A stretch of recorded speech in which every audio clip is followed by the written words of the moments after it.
We've added some variables to our dimensional analysis document.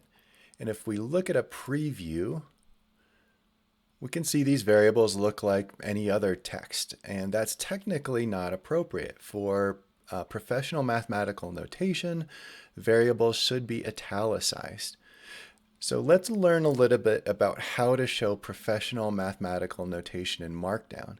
And to do that, Markdown borrows from another formatting language called LaTeX. And in order to specify mathematical notation in LaTeX or in Markdown, we need to use the $sign to delineate the text that is a mathematical notation from regular text.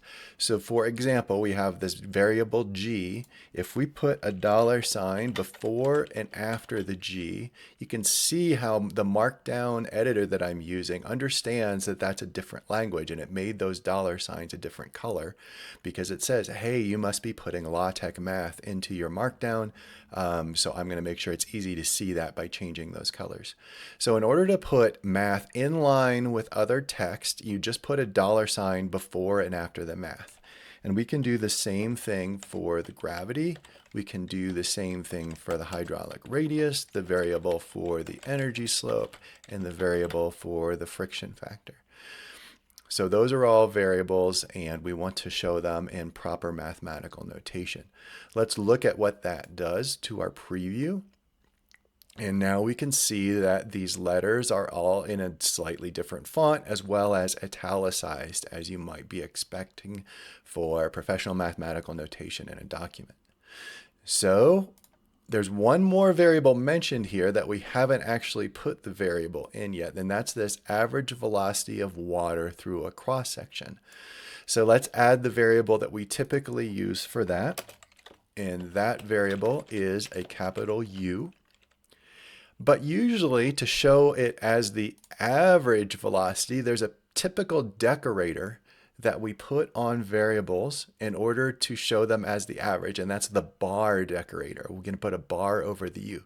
So there are a bunch of codes in LaTeX math code that lets us put decorators on things.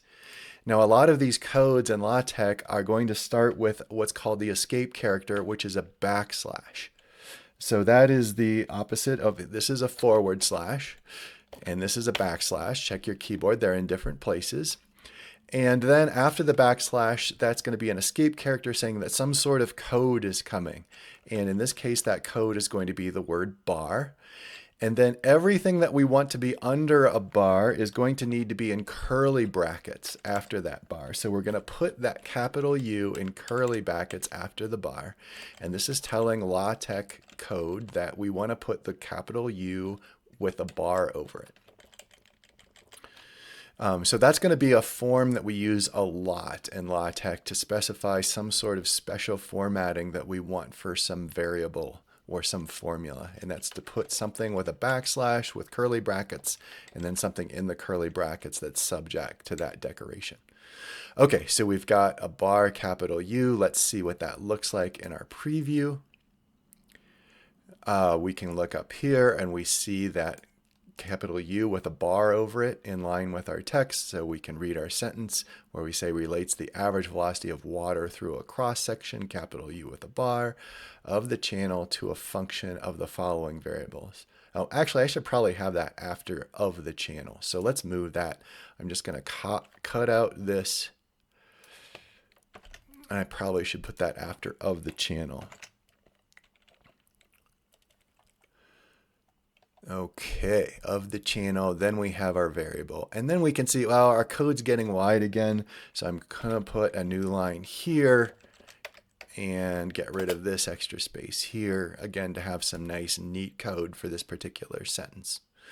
All right, let's double check that I haven't broken anything, and I'm going to do a preview. Okay, I think that looks good.